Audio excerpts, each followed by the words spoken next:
Hello everyone, good morning. Thanks for joining us on From the South. Our top story this morning takes place in the United Nations. The UN's General Assembly overwhelmingly condemned the U.S. economic blockade on Cuba for the 24th year. Now, the non-binding resolution was adopted by a vote of 191 to 2. The U.S. and Israel were once again the only two countries to oppose the measure. The U.S. and Cuba began an era of rapprochement in December, but Havana has insisted that if the blockade is not lifted, relations between the two countries cannot be normalized. Now, Cuban Foreign Minister Bruno Rodriguez praised the unprecedented support for the resolution against the blockade that was unilaterally imposed by Washington over 50 years ago. It has been a historic record vote of the United Nations General Assembly resolution entitled Necessity of Ending the Economic, Commercial and Financial Blockade imposed by the United States of America against Cuba, which was adopted by 191 votes in favor, 2 votes against and 0 abstentions. Almost the entire international community has expressed its support. The Cuban diplomat said he was disappointed with Washington's decision to vote against the resolution. Now, he also said they have now found themselves in a position of international and political isolation due to its minority standpoint to continue implementing sanctions, of course referring to the U.S. Now, the U.S. said before the vote they were not in favor of lifting the ban because Cuba's resolution has not reflected the spirit of cooperation of President Obama. Rodriguez called the explanation contradictory. The blockade against Cuba is a unilateral act of the U.S. and should be lifted unilaterally without asking for anything in return. It's only up to the U.S. to adopt the necessary measures to comply with the international law, as President Obama has said, to serve the national interests of the U.S., which will be benefited by the lifting of the blockade.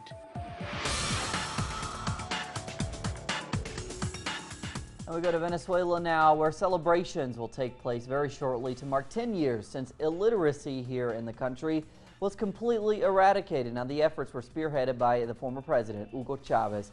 Chavez placed a very high priority on educational initiatives, which have continued under the current government of Nicolás Maduro. In 2005, UNESCO congratulated Chavez for his unprecedented efforts in favor of his people. Matteo Renzi has become the first Italian head of state to visit Colombia, where he met with President Juan Manuel Santos and offered to provide assistance in demining efforts. Now, he praised the FARC and the Colombian government for their unprecedented efforts to end the 50-year-plus internal conflict. Colombia is one of the world's most affected countries by anti-personnel mines. In the last 25 years alone, over 11,000 people have died or been seriously injured by the explosives.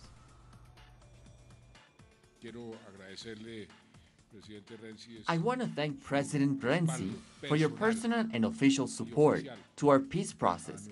You've always been there, supporting us just as Italy, but also as the European Union, whose influence has been crucial for our negotiations to reach peace in our country after 50 years of war.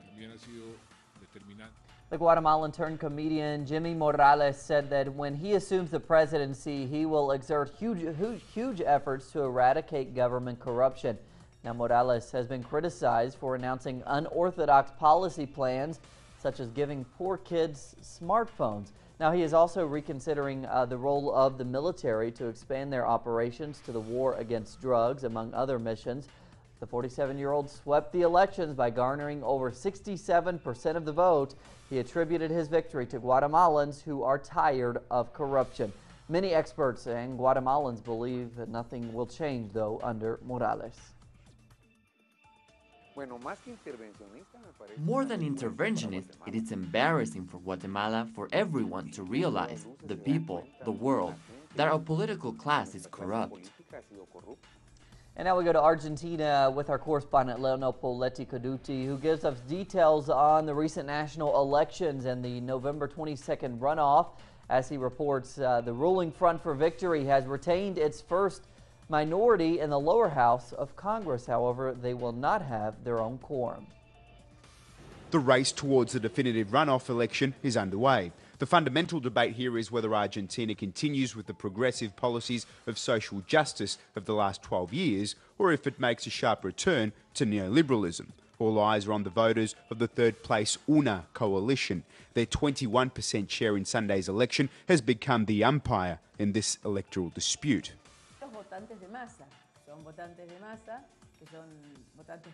Massa's voters are Peronists and seek a serious Peronist proposal. Scioli can guarantee this, while Macri cannot.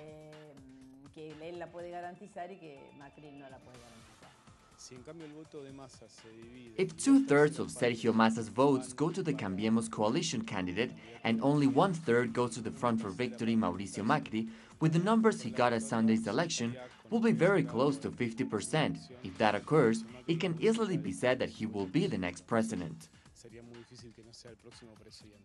What has already been sealed is the fate of Argentina's next parliament. Whichever way the November 22 runoff goes, neither candidate will have a majority in the lower house and will have to negotiate its parliamentary initiatives with members positioned in other political groupings. Whoever wins the presidency could have some major complications to govern. What could end up happening is the signing of an agreement of program governance between opposition forces, locking in the support of UNA deputies and senators in the case of a Macri win. The Cambiemos coalition increased its number of seats, but not enough to have the first minority in the lower house. The Front for Victory retained 60 of the 77 seats at stake, now having a total of 100 seats. It could go up to 110 seats. It will be the first legislative minority and will not have its own quorum. There will be familiar faces heading into Argentina's next parliament, with the Front for Victory incorporating some of its most progressive and youngest leaders into the lower house, such as the outgoing Economy Minister Axel Kicillof, Secretary General of the Presidency Guaido de Pedro, and Máximo Kirchner, who isn't just the son of Néstor Kirchner and Cristina Fernández, he is considered as one of Argentina's most influential youth leaders. Leo Político Tele Buenos Aires. Costa Rica's Turrialba belched a column of gas and ash high into the sky in the latest in a series of eruptions at the majestic volcano there. Now, according to officials, the eruption was a little bigger than recent activity at that site. Dozens of eruptions have been recorded in recent days. Significant emissions have been reported at the volcano in recent years, but magma has rarely been seen there at Turrialba's crater.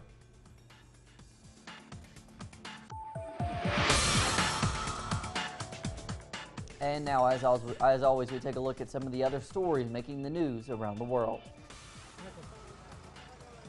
Saudi-led coalition forces pounded a civilian residential in the Yemeni capital Sana'a.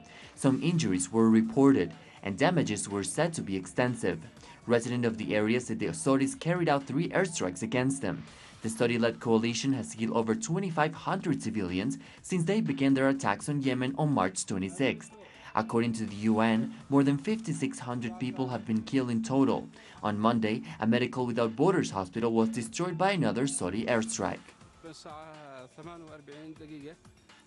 As you can see in front of you and behind you, the aggressors are once again targeting civilian homes. Not military, not political, just civilian. The U.S. Secretary of Defense Ashton Carter said that the U.S. will begin direct action on the ground in Syria and Iraq against the Islamic State group. He said the U.S. military will provide training and equipment to local groups already fighting on the ground. Despite the previous program to train U.S.-backed Syrian rebels resulted in complete failure, prompting Washington to scrap it, the chairman of the Russian Upper House Committee for Foreign Affairs, Konstantin Shashev, said U.S. ground troops in Syria will have serious negative consequences. We won't hold back from supporting capable partners in opportunistic attacks against ISIL or conducting such missions directly, whether by strikes from the air or direct action on the ground. And while the U.S. and their Western allies insist on toppling democratically elected Syrian President Bashar al-Assad, French lawmaker Jean-Frédéric Poisson said that without Assad, peace would not be possible in the war-torn Arab country. Poisson is in Damascus, Syria, leading a French delegation that met with Syrian legislators. The French lawmaker also expressed hope his country would consider reopening the embassy in Damascus that was shut down in 2012.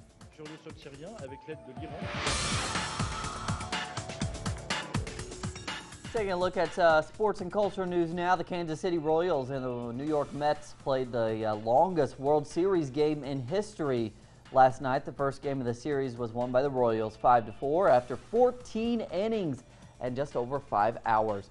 Now the second game of the series will be played tonight before the game scheduled in New York. Check this out, tourists could soon go up to over 160,000 kilometers into the sky. Now this could happen by the year 2017. Wow, that is really, it looks like it's in space there. A firm called Worldview Enterprises offers this space trip that will take between 90 minutes and 2 hours and will cruise for another 2 hours before then descending. Now the ascent will take place in a space capsule hauled by a giant balloon that expands to about the size of a football stadium.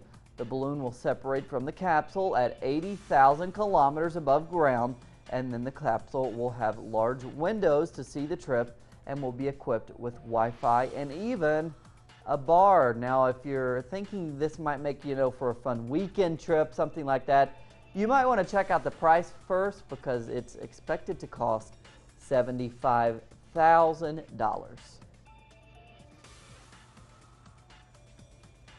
I'm not a fan of heights, and I also don't have $75,000 to spend, so I think I will pass on that trip. Thanks for joining us this morning. We have plenty more on all of those stories at our website, telesurtv.net/English.